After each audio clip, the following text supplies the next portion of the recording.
నమస్కారం, welcome to Shilpa TV news. ముందుగా headlines.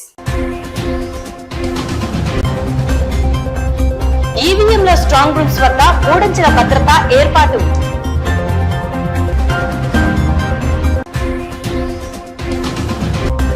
ఈ నెల 24వ తేదీ నుండి జూన్ 1వ తేదీ వరకు ఇంటర్మీడియట్ సప్లిమెంటరీ పరీక్షలు ప్రారంభం.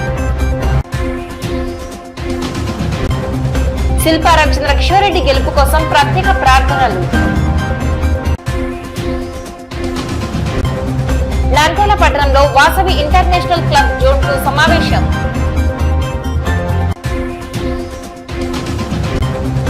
విద్యుత్ వినియోగదారులకు మెరుగైన సేవలను అందిస్తామని పేర్కొన్న ఈఈ రమణారెడ్డి.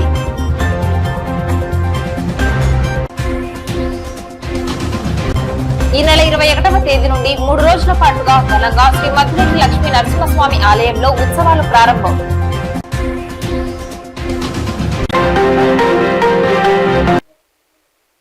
ఈవీఎంల స్ట్రాంగ్ రూమ్స్ భద్రతలో భాగంగా జిల్లా ఎన్నికల అధికారి కలెక్టర్ డాక్టర్ శ్రీనివాసులు, జిల్లా ఎస్పీ రఘువీరెడ్డిలు కమాండ్ కంట్రోల్ రూమ్ ను ఆకస్మికంగా తనిఖీ చేశారు.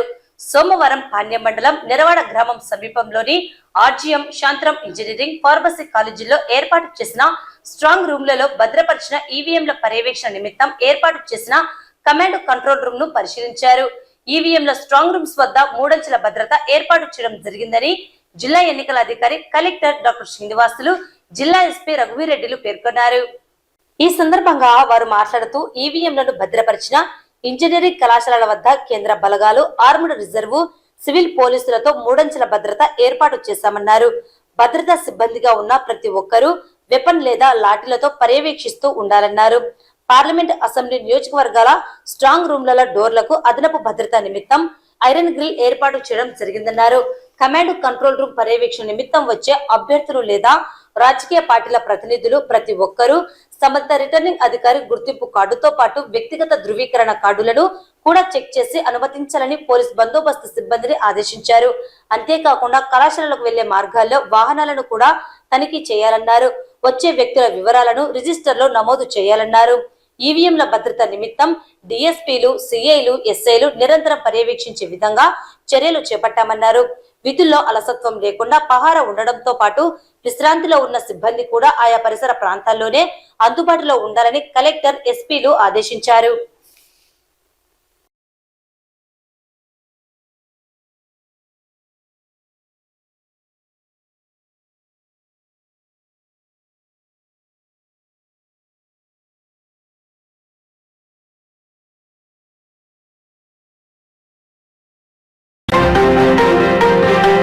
ఈ నెల 24వ తేదీ నుండి జూన్ నెల 1వ తేదీ వరకు ఇంటర్మీడియట్ సప్లిమెంటరీ పరీక్షలు ప్రతిరోజు 2 షిఫ్టులలో ఉదయం 9 గంటల నుండి 12 గంటల వరకు ప్రథమ సంవత్సరం వారికి, అలాగే మధ్యాహ్నం 2:30 గంటల నుండి సాయంత్రం 5:30 గంటల వరకు నిర్వహించడం జరుగుతుందని నంద్యాల జిల్లా ఇంటర్మీడియట్ విద్యాశాఖ అధికారిని సునీత పేర్కొన్నారు.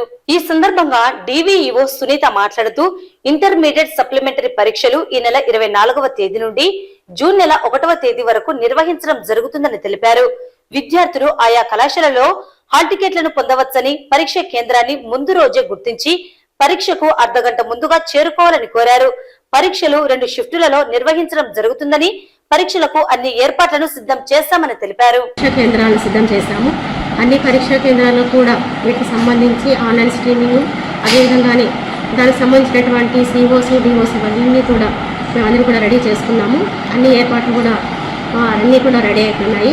అదేవిధంగానే సప్లిమెంటరీ పరీక్షలు రాయబోయేటువంటి విద్యార్థులు కూడా ఆయా కళాశాలకు వెళ్ళి హాల్ టికెట్స్ అందుబాటులో ఉన్నాయి కాబట్టి హాల్ టికెట్స్ కూడా వాళ్ళు ఆ కళాశాలలో తీసుకొనవచ్చును. ముఖ్యంగా విద్యార్థులు చెప్పవలసినటువంటి ఏంటంటే, మీ పరీక్షా కేంద్రాలను మీరు ముందు రోజే మీరు చూసుకొని పరీక్షా కేంద్రానికి పరీక్ష జరిగేటువంటి సమయంలో అర్ధగంట ముందుగానే పరీక్షా కేంద్రానికి చేర్చుకోవాల్సిందిగా మీ అందరూ కూడా విజ్ఞప్తి చేస్తున్నాను. కాబట్టి తల్లిదండ్రులు, అదేవిధంగా విద్యార్థులను గమనించి మీకు కేటాయించినటువంటి ఎగ్జామినేషన్ సెంటర్కి హాఫ్ అన్ అవర్ ముందుగానే చేరుకోవాలి. అదేవిధంగానే పరీక్ష సమయానికి మనం తీసుకొని వస్తే పరీక్షలు సప్లిమెంటరీ ఎగ్జామ్స్ 2 సెషన్స్లో జరుగుతాయి. ఉదయం 9 నుంచి 12 వరకు, అదేవిధంగానే ఆఫ్టర్నూన్ సెషన్ వచ్చి 2:30 to 5:30 వరకు. కాబట్టి ఇక సమయాన్ని అందరూ కూడా గుర్తించండి. సప్లిమెంటరీ ఎగ్జామ్స్ హాజరయ్యేటువంటి విద్యార్థులు ఉదయం మొదటి సంవత్సర విద్యార్థులకి, అదేవిధంగా మధ్యాహ్నం రెండవ సంవత్సర విద్యార్థులకు జరుగుతాయి. కాబట్టి ఫెయిల్ అయినటువంటి సెకండ్ ఇయర్ విద్యార్థులు మొదటి సంవత్సరం ఫెయిల్ అయినా కూడా వాళ్ళు ఉదయము హాజరు కావాలి, అదేవిధంగానే సాయంత్రం కూడా హాజరు కావాలి. కాబట్టి మీకు హాల్ టికెట్స్లో మీరు ఏ సమయంలో, ఏ టైమింగ్స్లో, ఏ డేట్స్లో మీకు పరీక్ష ఉంది అనేటువంటిది మీరు బాగా చెక్ చేసుకోవాల్సిందిగా మీ అందరూ కూడా తెలియజేస్తున్నాను. దాదాపుగా మనకి ఈ యొక్క సప్లిమెంట్ ఎగ్జామ్స్ సంబంధించి 13,000 దాకా విద్యార్థులు హాజరవుతున్నారు. సో మొదటి సంవత్సరము, అదేవిధంగానే సెకండ్ ఇయర్ విద్యార్థులు కూడా. కాబట్టి అదేవిధంగానే ఇంకొక ముఖ్యమైనటువంటి చేంజ్ ఏంటంటే, ఈ యొక్క సప్లిమెంట్ ఎగ్జామ్స్ అయిన తర్వాత ఈ యొక్క వాల్యుయేషన్ కూడా ఆన్లైన్ స్ట్రీమింగ్ ద్వారానే జరుగుతుంది. కాబట్టి ఆన్లైన్ ద్వారానే జరుగుతుంది కాబట్టి ఈ విషయాన్ని కూడా గమనించండి.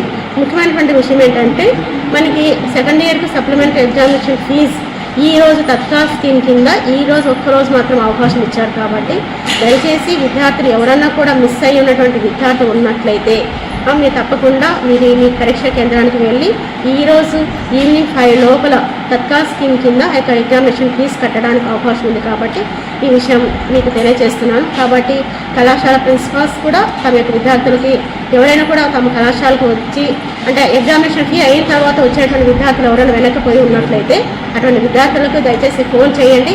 ఈ విషయాన్ని తెలియజేయవలసిందిగా మీ అందరూ కూడా విజ్ఞప్తి చేస్తున్నాను. సో ఇది మన సప్లిమెంటరీ ఎగ్జామ్కి సంబంధించినటువంటి విషయాలు. Thank you. వర్షాలు, గాలులు, ఉరుములు, మెరుపులతో ప్రకృతి వైపరీత్యాల వల్ల విద్యుత్ సరఫరాలో ఇబ్బందులు తలెత్తుతున్నాయని వాటిని గుర్తించిన విద్యుత్ సిబ్బంది సరిచేయడం జరుగుతుందన్నారు.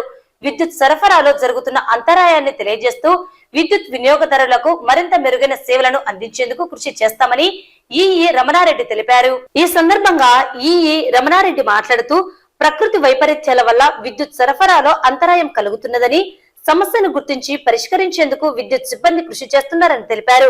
అలాగే పలు చోట్ల విద్యుత్ స్తంభాలు విరిగిపడ్డాయని, వాటిని సరిచేస్తూ కొత్త వాటిని ఏర్పాటు చేయడం జరుగుతుందని, విద్యుత్ తీగలు తెగబడిన చోట ఎవ్వరూ విద్యుత్ తీగలను తాకరాదని సమాచారాన్ని విద్యుత్ అధికారులకు లేదా సిబ్బందికి తెలియజేయాలని సూచించారు. కాకుండా ఉరుములు మెరుపులు రావడం వల్ల ఈ ఇన్సులేటర్లు, డిస్కులు ఫ్లాష్ ఓవర్ అయ్యి దాన్ని ఫాల్ట్ ఐడెంటిఫికేషన్ చేయడం కూడా కొంత టైం తీసుకొని అటు డిపార్ట్మెంట్ స్టాఫ్కు ఇటు వినియోగదారులకు చాలా ఇబ్బంది కలుగుతుంటుంది. కానీ ప్రకృతి వైపరీత్యం తప్పదు కాబట్టి మేము మా సిబ్బంది వీలైనంత త్వరగా చేసేందుకు కోసం మేము ప్రయత్నం చేస్తున్నాము. కానీ కొన్నిసార్లు కొంచెం ఆ ఫాల్ట్ ఐడెంటిఫై కానప్పుడు కొద్దిగా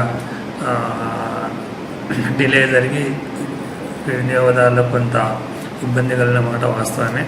వాటిని మేము వీలైనంత వరకు తగ్గించేసి మ్యాక్సిమం శాయశక్తులా ప్రయత్నించి ఈ నంద్యాల డివిజన్లోని విద్యుత్ వినియోగదారులకు మెరుగైన విద్యుత్ సేవలు అందిస్తామని ఇందు మూలంగా తెలియజేయచ్చు. 10-15 రోజుల్లో మన నంద్యాల డివిజన్లో దాదాపు 1000 విద్యుత్ స్తంభాలు గాలికి చెట్లు కొమ్మలు విరిగిపడడం కానీ, గాలి ఎక్కువ రావడం కానీ విరిగిపోయి అంతరాయం ఏర్పడింది. అటు ఏదైనా ఈ గాలి వచ్చినప్పుడు కానీ చెట్లు విరిగిపడి స్తంభాల కింద పడి వైర్లు తెగి పడిపోయినప్పుడు వినియోగదారులు ఎవరు కూడా వాటిని టచ్ చేయడం కానీ ఏదైనా ఆపరేట్ చేసే అవకాశం చేయకూడదు. ఎందుకంటే విద్యుత్ అనేది చాలా ప్రమాదకరమైనది. అట్లా ఏదైనా జరిగినది వాళ్ళ దృష్టికి వస్తే వెంటనే మా దృష్టికి వస్తే మేము వెంటనే దాన్ని సరిదిద్ది ఎలాంటి ఇబ్బంది లేకుండా చేస్తాం. అలా అని వాళ్ళు పొరపాటు చేస్తే లేని సమస్యలు ఉత్పన్నమవుతాయి. కాబట్టి వారికి మరీ మేము విజ్ఞప్తి చేయడం ఏమనగా ఎటువంటి వైర్లను కానీ ఇంటి దగ్గర ట్రాన్స్ఫార్మర్ దగ్గర కానీ ఎక్కడ కూడా వారు ముట్టుకోకుండా ఏదైనా సమస్య వారి దృష్టికి వచ్చినప్పుడు విద్యుత్ సిబ్బందికి తెలియజేసి పరిష్కరించవలసిందిగా కోరుచున్నాం. కడపలోని పవిత్ర అమీన్పీర్ దర్గా నందు వైసీపీ విజయం సాధించాలని నంద్యాలకు చెందిన వైసీపీ మైనార్టీ నాయకులు సోహెల్ రాణా, మహబూబ్ బాషా, జుబేర్ పునః ప్రత్యేక ప్రార్థనలు నిర్వహించారు. ఈ సందర్భంగా సోహెల్ రాణా మాట్లాడుతూ ముస్లింల పక్షపాతి అహర్నిశలు ముస్లిం సమాజ సంక్షేమమే అభివృద్ధి కొరకు పాటుపడే వ్యక్తి జగన్మోహన్ రెడ్డి అని తెలిపారు. ఆయన పాలన మళ్లీ రావాలని, అదే క్రమంలో నిరంతరం నంద్యాల ప్రజలకు సేవలు చేస్తూ ముందుకు సాగుతున్న శిల్పా రవిచంద్ర కిషోర్ రెడ్డి ఎమ్మెల్యేగా భారీ మెజార్టీతో గెలుపొందాలని కడప పెద్ద దర్గా నందు ప్రత్యేక ఫాతిహాలు చేయించి దువా చేయడం జరిగిందని పేర్కొన్నారు. రాష్ట్రంలో జరిగిన సార్వత్రిక ఎన్నికల్లో రాష్ట్రంలో జగనన్న పాలన మరియు నంద్యాల నియోజకవర్గంలో రవీంద్ర పాలన మరొకసారి రావాలని ఈరోజు కడప పెద్ద దర్గాకు రావడం జరిగింది. ఇక్కడ దర్గా దగ్గర సాహెబ్ దగ్గర ఫాతిహా చేసి రాష్ట్రంలో మరియు నంద్యాలలో మంచి పాలన అందించే నాయకులు జగనన్న రవీంద్ర ఇద్దరు మరొకసారి భారీ మెజార్టీతో గెలుపొందాలని ఇక్కడ దువా చేయడం జరిగింది. ఈసారి కూడా జగనన్న ప్రభుత్వం వచ్చి మైనారిటీలకు రిజర్వేషన్లు అయితేనేమి నంద్యాలలో రవిచంద్రకిషోర్ రెడ్డి సార్ ఆయన చాలామందికి చాలా విధాలుగా సహాయపడతారు. ఆయన కూడా నంద్యాలలో గెలవాలని, ఆంధ్రప్రదేశ్ రాష్ట్రంలో జగనన్న గెలవాలని మైనారిటీ నాయకత్వం మరియు అదేవిధంగా ప్రతి కమ్యూనిటీకి చెందిన నాయకత్వం గెలుపొందాలని కోరుకుంటున్నాను. శ్రీ వాసవి ఇంటర్నేషనల్ క్లబ్ ఆధ్వర్యంలో నంద్యాల పట్టణంలో జోన్ 2 సమావేశం నిర్వహించడం జరిగింది. ఈ సమావేశానికి ముఖ్య అతిథిగా గవర్నర్ జయంతి వెంకటేశ్వర్లు, రాధాకృష్ణ, నాగరాజు, సుప్రజ హాజరయ్యారు. కార్యక్రమంలో ప్రిసైడింగ్ ఆఫీసర్ గా నాగశైలజ వ్యవహరించారు. వాసవి క్లబ్ సభ్యులైన వెంకటచలం ఫ్యామిలీలో మృతి చెందిన వారి కుటుంబ సభ్యులకు 1 లక్ష రూపాయలు ఆర్థిక సాయం అందించడం జరిగింది. అలాగే 10వ తరగతిలో 500 మార్కులకు పైగా ఫలితాలు సాధించిన ఆర్యవైశ్య విద్యార్థులకు ప్రోత్సాహక నగదు బహుమతులు అందజేశారు. అనంతరం శ్రీ వాసవి ఇంటర్నేషనల్ క్లబ్ ఆధ్వర్యంలో చేస్తున్న సేవా కార్యక్రమాలను వివరించారు ముఖ్య అతిథి జయంతి వెంకటేశ్వర్లు. ఈ సందర్భంగా జయంతి వెంకటేశ్వర్లు మాట్లాడుతూ శ్రీ వాసవి ఇంటర్నేషనల్ క్లబ్ ప్రపంచ వ్యాప్తంగా అనేక సేవా కార్యక్రమాలను చేపడుతున్నదన్నారు. ప్రధానంగా ఆర్యవైశ్యులలో పేద విద్యార్థుల చదువులకు ఆర్థిక సాయం, మృతి చెందిన కుటుంబాలను ఆదుకోవడం, వివిధ సేవా కార్యక్రమాలను చేపడుతున్నామన్నారు. ఇటీవల 2500 మందికి కంటి ఆపరేషన్లను చేయించి వారికి ఆర్థికంగా సాయం అందించామన్నారు. సేవ చేసేందుకు ముందుకు రావాలని, ప్రతి ఒక్క ఆర్యవైశ్యులు సభ్యులు కావాలని, సేవా కార్యక్రమాలను ప్రోత్సహించాలని పిలుపునిచ్చారు. భవిష్యత్తులో మరిన్ని సేవా కార్యక్రమాలను చేపడతామని తెలిపారు.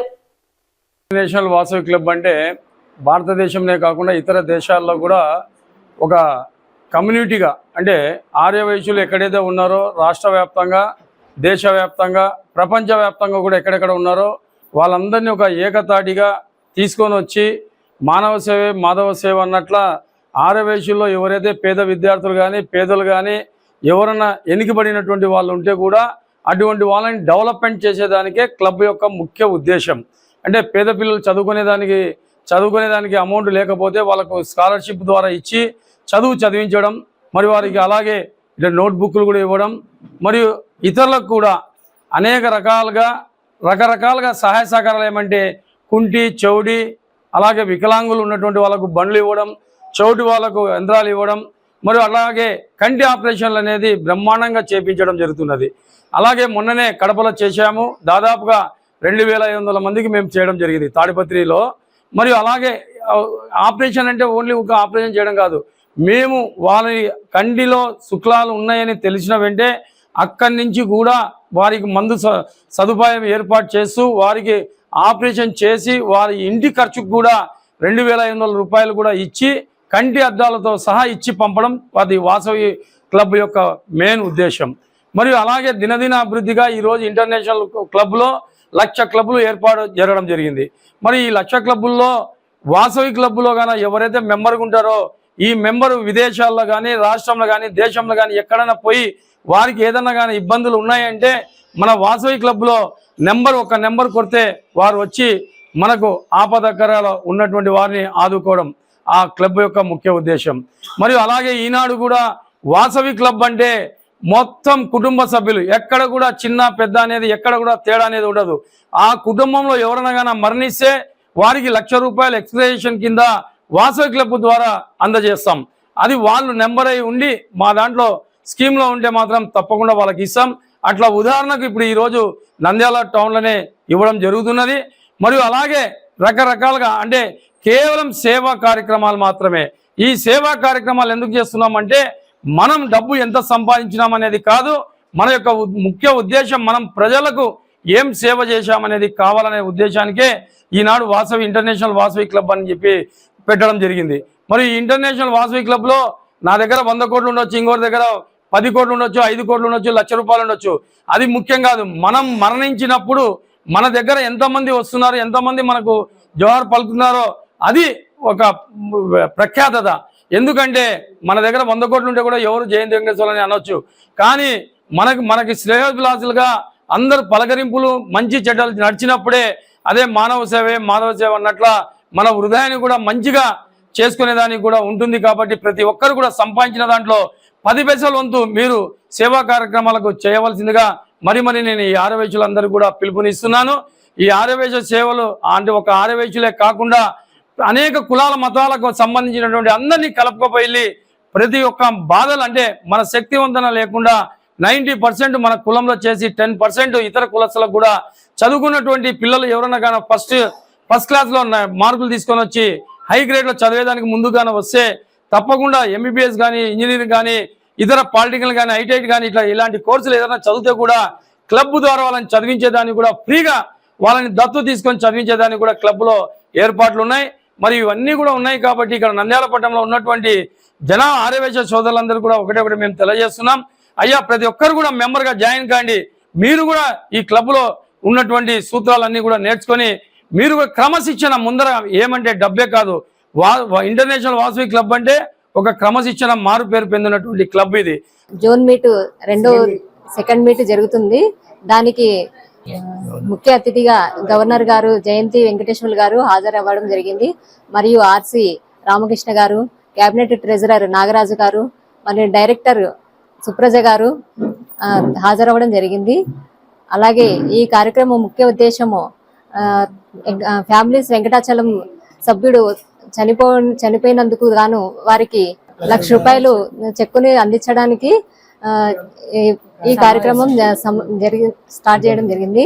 మరియు అలాగే 10th క్లాసు విద్యార్థులు 500 మార్కులు దాటిన వారికి నగదు బహుమతిని ఈ నెల 21వ తేదీ నుండి నంద్యాల పట్టణం తెలుగుపేటలో వెలిసిన శ్రీ మద్దిలేటి లక్ష్మీ నృసింహస్వామి ఆలయంలో షడ్విశంతి వార్షికోత్సవ వేడుకలు ఘనంగా నిర్వహించడం జరుగుతుందని ఆలయ నిర్వాహకులు అర్చకులు తెలియజేయడం జరిగింది. 3 రోజుల పాటుగా ఆలయంలో జరిగే కార్యక్రమాల్లో భక్తాదులు పాల్గొని స్వామి అమ్మవార్ల కృపకు పాత్రలు కావాలని కోరడం జరిగింది.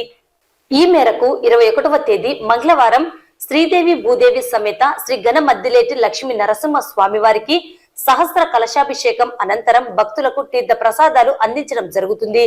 బుధవారం శ్రీదేవి భూదేవి సమేత లక్ష్మీ నరసింహ స్వామి వారికి కళ్యాణోత్సవం ఘనంగా నిర్వహించడం జరుగుతుందని తెలిపారు. గురువారం ఆలయంలో సామూహిక సుదర్శన హోమం, అమ్మవారికి వడిబియ్యం కార్యక్రమం నిర్వహించడం జరుగుతుందని, ఈ కార్యక్రమంలో పాల్గొని స్వామివారి కృపకు పాత్రలు కావాలని కోరారు.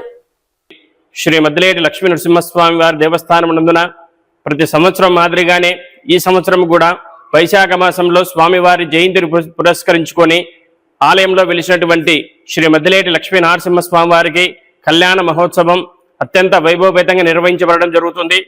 ఇటువంటి కళ్యాణ మహోత్సవంలో భాగంగా రేపు అనగా మంగళవారం రోజున, బుధవారం రోజున, గురువారం రోజున ఈ 3 రోజులు ఈ యొక్క కార్యక్రమాలు నిర్వహించబడుతున్నాయి. ఇందులో మొట్టమొదటిగా మంగళవారం రోజున శ్రీదేవి శ్రీ భూదేవి సమేత శ్రీ గణమద్దిలేటి లక్ష్మీ నృసింహస్వామి వారికి భక్త మహాశివులచే సహస్ర కలశాభిషేకములతో అభిషేక కార్యక్రమం నిర్వహించడం జరుగుతుంది. తదనంతరం తీర్థ ప్రసాదాలు కార్యక్రమం నిర్వహించడం జరుగుతుంది. అలాగే 22వ తారీఖు బుధవారం రోజున స్వామివారి ఆలయంలోనే శ్రీదేవి శ్రీ భూదేవి సమేత శ్రీ గణమద్దిలేటి లక్ష్మీ నరసింహస్వామి వారికి కళ్యాణ మహోత్సవం అత్యంత వైభవపేతంగా నిర్వహించబడడం జరుగుతుంది.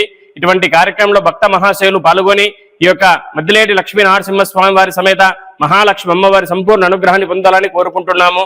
అలాగే గురువారం రోజున ఈ యొక్క ఆలయ ప్రాంగణంలో సామూహికంగా సుదర్శన హోమ కార్యక్రమాన్ని నిర్వహించి శ్రీదేవి శ్రీ భూదేవి సమేత మహాలక్ష్మి అమ్మవారికి పొడిబియ్య కార్యక్రమం కూడా నిర్వహించబడడం జరుగుతుంది. ఇటువంటి కార్యక్రమంలో మహిళామణులందరూ పాల్గొని అమ్మవారి అనుగ్రహానికి పాత్రలు కావాలని కోరుకుంటున్నాము.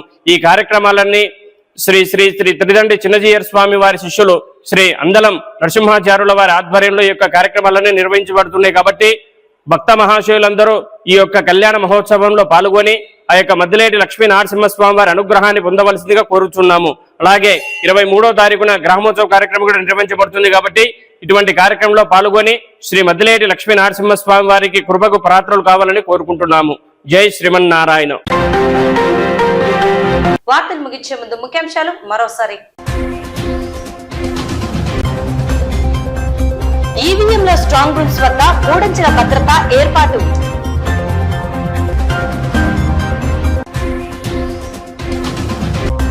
ఈ నెల 24వ తేదీ నుండి జూన్ 1వ తేదీ వరకు ఇంటర్మీడియట్ సప్లిమెంటరీ పరీక్షలు ప్రారంభం. శిల్పా రవిచంద్ర కిషోర్ రెడ్డి గెలుపు కోసం ప్రత్యేక ప్రార్థనలు. నంద్యాల పట్టణంలో వాసవి ఇంటర్నేషనల్ క్లబ్ జోన్ 2 సమావేశం.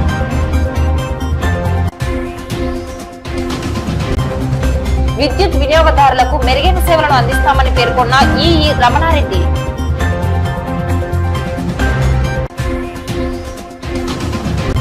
ఈ నెల 21వ తేదీ నుండి 3 రోజుల పాటుగా ఘనంగా శ్రీ మద్దిలేటి లక్ష్మీ నరసింహస్వామి ఆలయంలో ఉత్సవాలు ప్రారంభం.